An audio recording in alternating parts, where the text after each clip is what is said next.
So robots are going to be very, very common. Some of them are huge, some of them are small. Have you ever heard of nano robots? Nano robots are sort of almost the size of an atom. They're really super tiny.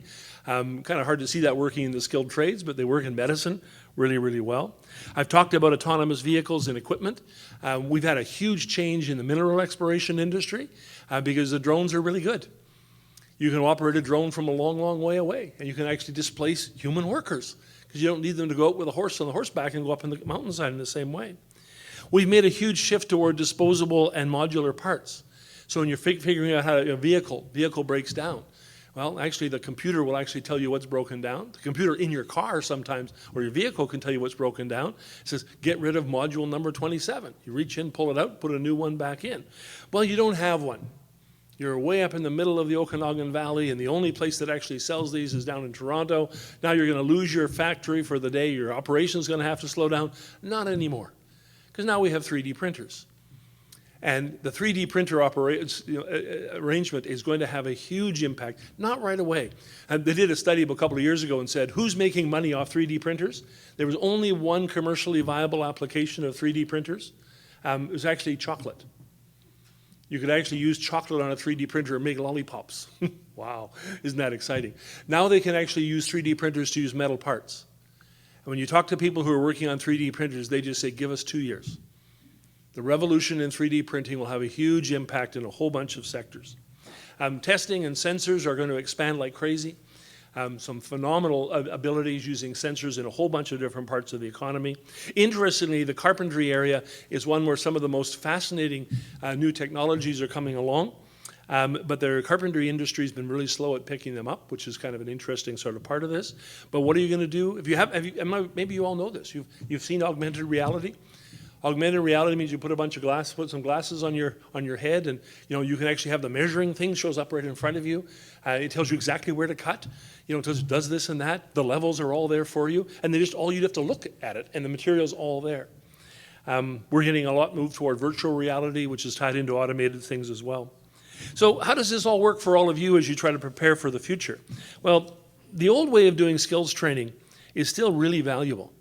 And I don't want to suggest here that we sort of march away and do everything by, sit in front of a computer and figure out how to learn how to be a skilled tradesperson. But the old way is going to have to change, and have to change pretty fast if we're going to keep up with these new technologies. The old way was a craft approach. You sort of learned, to use an Indigenous analogy, you learned at the foot of an elder. Somebody who was very experienced toward the end of their working life, and you put a whole bunch of young people with them. They were called apprentices, and they watched these people work. They took over their work, they learned their skills, and they sort of went forward. We had a stage level where you did a certain level of work here, you got a larger and larger and larger skill set until you were a properly red-sealed carpenter, or you were a red-sealed millwright or something like that. And our whole goal was based on sort of a comprehensive understanding of that particular industry and sector. I don't think that's going to hold in the future. And it's not going to hold because we're moving to such a science-rich and tech-rich environment. And we are really, again, I use the analogy, I'm not sure if it resonates with you, but two things, I guess. Number one is that everybody in this room is a job killer. I don't know if you take responsibility for this, but I don't want you to feel badly, because I'm like one of them too. How many of you bought a movie ticket on your smartphone or your computer? Anybody ever bought a movie ticket? I did. Electronic banking, anybody done electronic banking? Did you ever go to a teller in a bank and say, I'm sorry, you're going to get fired? Now, did you ever, you go to the grocery store and you have, the automated checkout? Anybody here gone to automated checkout? My daughter refuses to talk to human beings. She goes into the store and says, why would I let a person do that?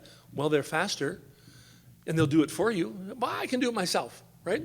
My other daughter lives in England. She goes to a grocery store where as soon as you put the stuff in your bag, it goes into your cart. She walks down the thing, goes like this, right? Gets to the end, it says, oh, you owe 87 pounds. Pay it up and leave. She never talked to anybody. And behind the scenes, as soon as she takes it off the shelf, the store knows that they're down one box of rice-a-roni, and it knows to order another rice-a-roni to put it back on the shelf. This stuff is absolutely astonishing. So we're seeing this stuff happen so quickly, we're not realizing how we're accelerating it. And it's actually going to cause all sorts of difficulties, because those are our neighbors and our friends. We've done a wonderful job so far of actually getting rid of the jobs for young people. Do you have any McDonald's in town that have the touch screens? Did you use them? And did you feel guilty using them? So that's the jobs that used to get young people into the workforce. That's where you learn basic skills. You had a job at McDonald's when you're 15 or 16 years old, right? And so now what happens is a machine is replacing you. They have the capacity now in McDonald's and there's other fast food restaurants. They don't need people to cook anymore. I'm not sure if you call that cooking, but they don't need human beings in there. The machines can do it all for you. And they don't take them out because they think people would freak out if they went to a store, never saw a human being in there. And even, I was going to say, you needed somebody to clean up, but actually they can clean up automatically as well. So we're going to go through this rapid period of very dramatic change. And we're not very much aware of it. We're not looking at, we don't care about the job losses. It was so interesting watching a little while ago. The last 2 years in a row, one or another of the major banks has laid off 1,500 people. 1,500 jobs. That's a lot of people. Why? Well, innovations in customer service. You know what that phrase means? Computers. It means computerization. Did we rise up in protest and say to our next door neighbor, we're sorry you lost our job and I'm never going to use online banking again? We didn't even say a thing. It's happening in accounting now. Within the next couple of years, it's going to come into the healthcare sector. 85%, but the estimates, not my estimates, 85% of your medical care will be on your smartphone. And if you don't think you're getting there, anybody here have a Fitbit? A couple of people have Fitbit. These are kind of health freaks. So if you have a Fitbit, there's tons and tons and tons of information that people are, and they're selling your information, which is, I don't know about Fitbit itself, but they're collecting all this data.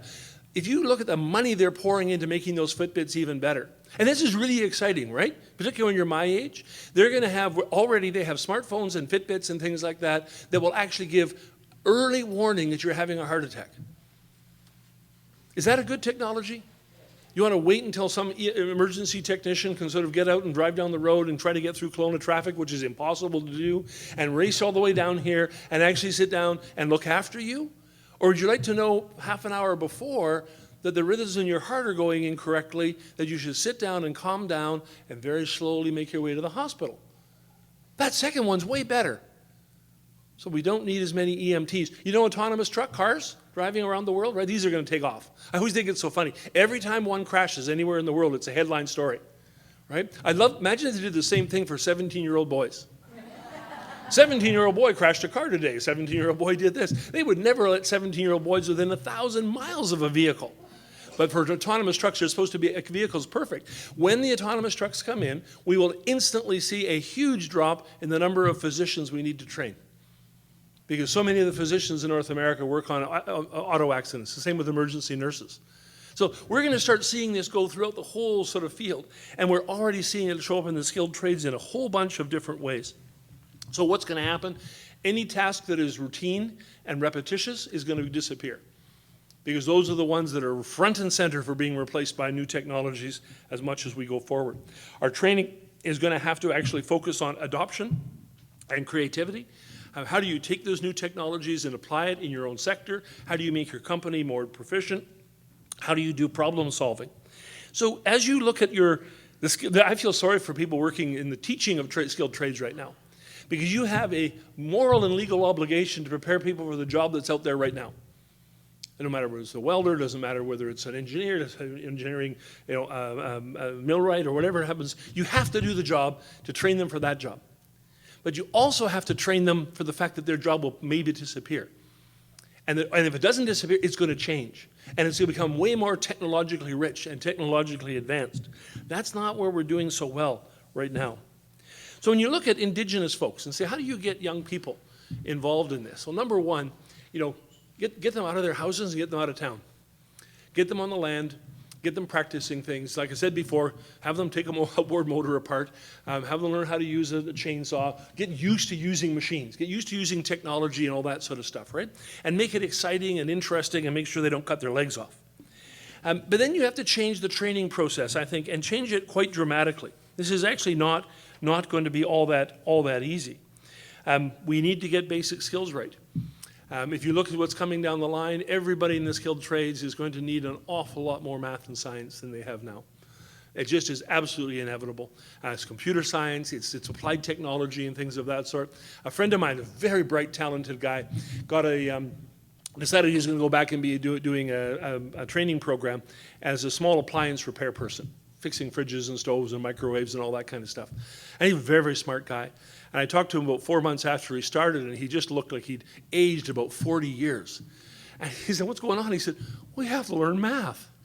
We have to learn basic math to understand how to do this stuff. And it was just killing him because he'd been away for a long time. But we absolutely have to get those basics down. And if you look at Indigenous communities, this is sad to say, the training of science, mathematics in Indigenous communities is terrible. Not because people aren't trying, there's a whole bunch of other subjects there. Indigenous on-reserve education is significantly underfunded. There's a whole bunch of reasons why it's not working. We've got to get that basic skills to a higher level so people have those foundational elements. We have to make sure that they have ready access to technology. Well, you know, interestingly, people who don't have a lot of money don't have a lot of technology. They may have a smartphone and all that kind of stuff, but everybody has a smartphone. But if you go into the middle-class houses and see what people have there, it's actually an awful lot more. And so poverty becomes a really interesting barrier to getting technically proficient. On the flip side, Indigenous peoples, particularly if they've got grandfathers and fathers and uncles and aunts who are taking them on the land, they will have a practical skill set that is way in advance of your average suburban kid. I will always look at my daughter and her friends and things like that. You know, if we ever had a major disaster, they're just going to all sit and watch Netflix. They have no idea how to fix anything or how to respond or how to build or how to look after themselves or feed themselves or anything else. And we have an interesting, I've got lots of Aboriginal friends across the country who, they'll tell me about a kid who's in trouble. And you'll sit down and talk to them, you'll think, but they hunt and they fish and they fix an outboard motor. You got all these other skills, right? How do you take that and build it into something else?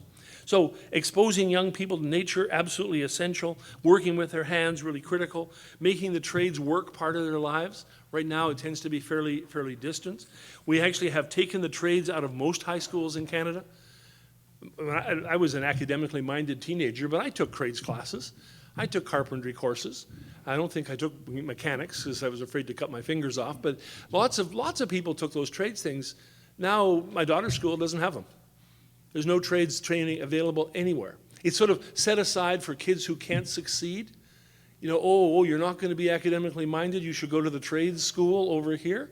Nonsense. Everybody should have exposure to trades as they go along, as much as they possibly can. So train for the jobs of today, but also train for the jobs of tomorrow.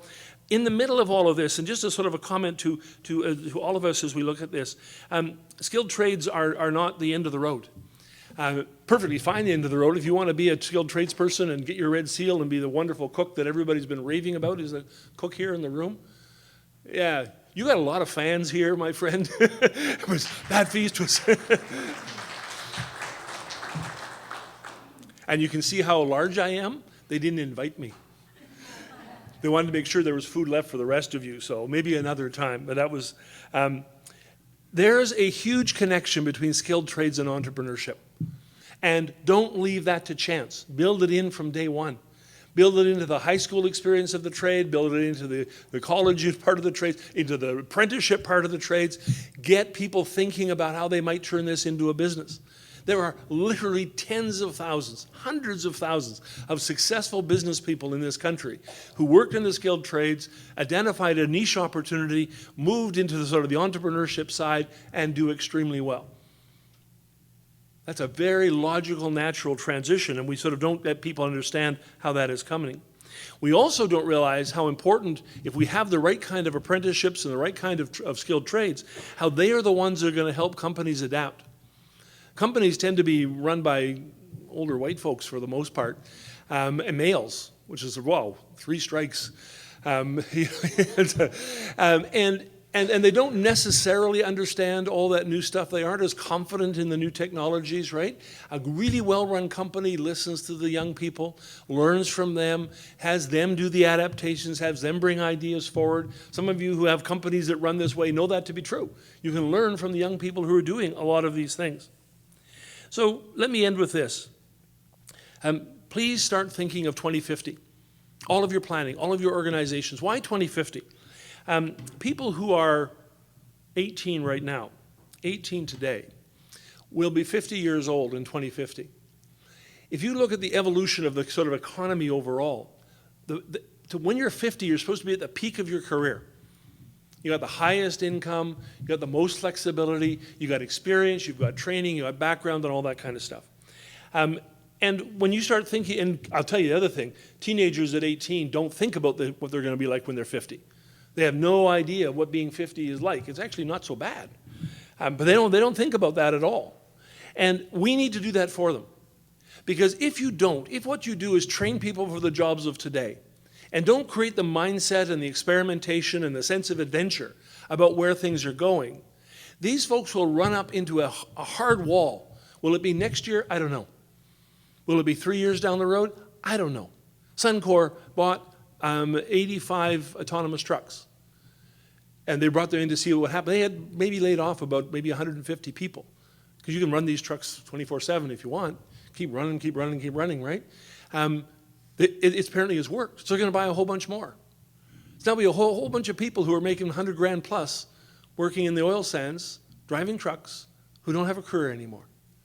Are they ready for it? Are they ready for the next stage? Have they been prepared to do sort of what that next transition is? We don't want them to be marginalized and redundant. We want those folks to be evolving all the time. So that yes, they get a job tomorrow, but they also have a job 10 years from now and 20 years from now and 35 years from now. One that they're proud of and one that fits into an economy that's not going to slow down for us. I should also say, if the one thing we do, it's so funny, we make a real effort to get university students to go over to overseas. It's sort of part of the internationalization and educational experience and all that kind of stuff. Everybody should be moving out. You should take a whole bunch of people from here, young people from here, figure out how to get them to Japan. My wife is the president of the Japan Studies Association of Canada. We go to Japan all the time. I love Canada, adore Japan. There's interest, completely different kind of places. Get them over there and see what they're doing. See what fully mechanized, this is a standard joke they have in Japan about what a factory of the future. The factory of the future essentially has only one employee and a dog. What does that mean? Why one employee? Well, somebody has to feed the dog. Right? These are heavily mechanized sort of shops. Get your young people, the trades-oriented people, get them out of Canada. Not because we don't want them to leave. Get them over there. Go to Germany. Go to Finland. Go to Sweden. Go to these other kind of places, and then come back really excited about what the future holds and what the jobs of the future might look like for them. That is absolutely really important. So you have a major role to play in probably the most important revolution we'll face in the 21st century. Wouldn't it be amazing? Let's go back to 2050. And wouldn't it be amazing in 2050 to look around and say, Indigenous Canadians have shared in Canadian prosperity and have the same educational and career opportunities that everybody else has? You cannot look me in the eye and say that's true now. You simply cannot. Wouldn't that be a remarkable achievement in 2050? Is it going to happen? Absolutely. Whether non-Aboriginal people like it or not, it is one of the things that's astonishing. You know, there's a community in Alberta, a place called Fort McKay First Nation. The average family income in Fort McKay First Nation, $125,000 a year. Pretty darn impressive, right? Mostly in the trades. Isn't that great? A place, Whitecap First Nation, just south of Saskatoon, 25 miles south of Saskatoon. Many times, the unemployment rates go up and down. Many times, Whitecap First Nation has the lowest unemployment rate of any community in Saskatchewan, not any Indigenous community, of any community in Saskatchewan. We will, in the years to come, see more communities like West Bank, and you're going to start owning a whole bunch of things, and you're going to maybe have factories, maybe own mines and forest operations. We're going to see more Soyuzes all over the place. We're going to see, if you haven't seen the Heisler are going to build the LNG terminal on their land. They will be extremely wealthy. And thank God, it's about time. These are neat, wonderful, exciting activities. Your role is fundamental to that. Get young people fired up. Get those young men and women understanding what the tech sector has to offer, understanding what trades can do for their lives, understanding the careers that they can have. You have to get excited about the emerging technologies which will revolutionize each and every part of that sector on an annual basis. We will not recognize them in 2050, What we will know is that we will need highly skilled, highly trained tradespeople to tackle all of the work assignments in a modern 21st century industrial economy. Show creativity, show determination, show real resolve.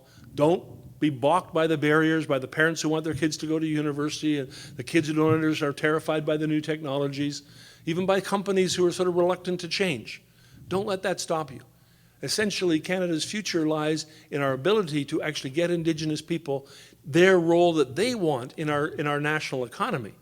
And we're so very close for the first time in 150 years. Good luck. It's important work. Thank you very much.